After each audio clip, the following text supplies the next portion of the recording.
Hi guys, thanks for tuning in today.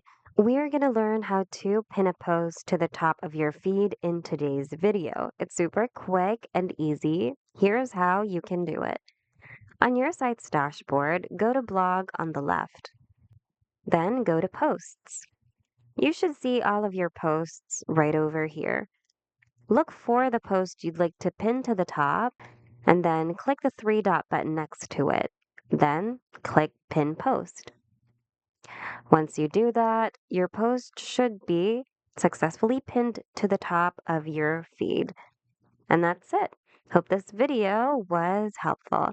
If you need more Wix tutorials, check out our channel and consider subscribing as well. Thanks for watching and see you guys in the next video.